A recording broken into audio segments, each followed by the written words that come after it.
everyone knows how it looks to not have safety for children. Being in a safety environment causes pretty much a distraction from the learning. We've been going through this during the pandemic. Yeah. So now, since we're back from pandemic, we just need a clarity on how safety looks.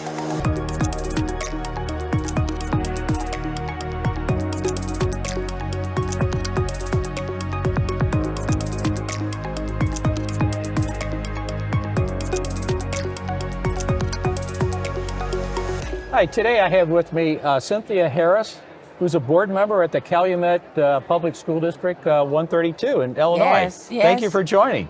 Thank you for having me. I know the viewers can't see all the activity that's going on around us, but we're in the center of the CUBE conference in Miami.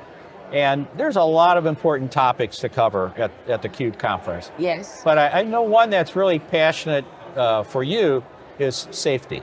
Absolutely. Because students can't learn if they don't feel safe. Absolutely. And it's all about learning. Absolutely. So there's a lot of different aspects of talking about safety. But why don't we begin by talking about the building parameter, the perimeter, how do you keep it safe? And do it in a way that it doesn't look like a prison, Right. it looks like a school that's inviting and welcoming. Right. What's been your experience? You know what? Just bringing everybody together, having a mass training. Everyone knows how it looks to not have safety for children. Being in a safety environment causes pretty much a distraction from the learning. We've been going through this during the pandemic. Yeah. So now, since we're back from pandemic, we just need a clarity on how safety looks. So what would you think a school would look like from the outside, from a design standpoint, that is truly safe, but it looks very welcoming? It doesn't look like it's locked down. Right. So again, it goes back to training. So as a parent, just being able to sit down and have collaboration with whatever the school puts in place, get some of the feedback from the parents. How do they feel? What suggestions they can give? I think that would be a huge impact there. Okay. And one of the things that's so interesting is we're always having to rely on first responders.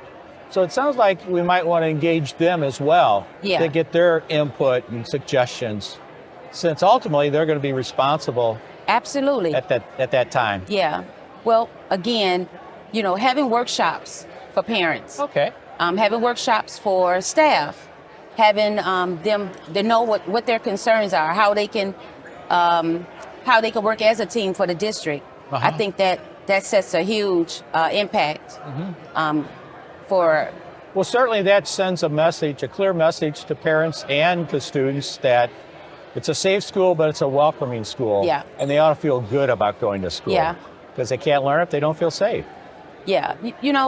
Again, if by me being a parent and my student is in that school, I know the perimeter, they're going to be surrounded with safety, people knowing CPR, people knowing what to do when this comes to a mass shooting or something like that. So, and it sets a huge presence for districts and how it look. So just putting things in place and being organized, that's the key.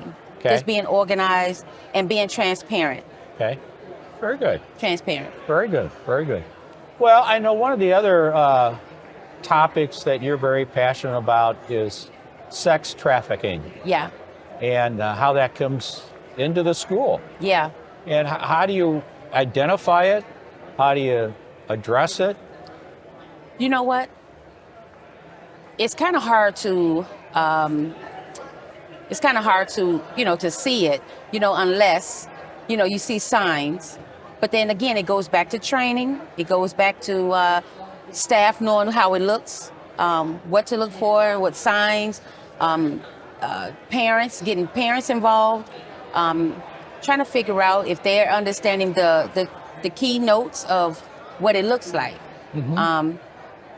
It's kind of difficult, but at some point, just having workshops and trainings for parents to know what's the signs. Are there any clear signals that the professionals look for, or is it really changes all the time?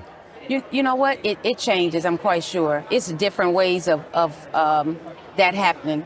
You know, I don't know everything or, Right. but law enforcement, this is what they do on a daily. But just being aware, being informed.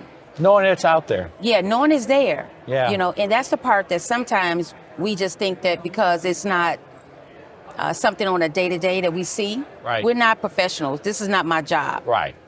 Just having things in workshops for schools, organizations, big companies that have a lot of the community involved. I know last year when we were at the CUBE conference in Yes. Atlanta, you spoke passionately about sex trafficking. Yeah. So sounds like it's an ongoing, continuing issue It's to be aware of. Yes, it is an ongoing conversation that no one should ignore. It should always be talked about. We should always bring in different people from different entities in law enforcement, and just bringing everybody together to talk about that. That should not be something ignored.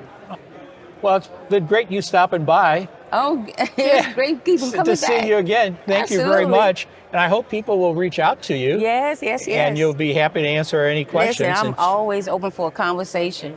Sounds good. Well, Yes. thank you so much. But thanks for Thank having you. me. Bye now. Bye.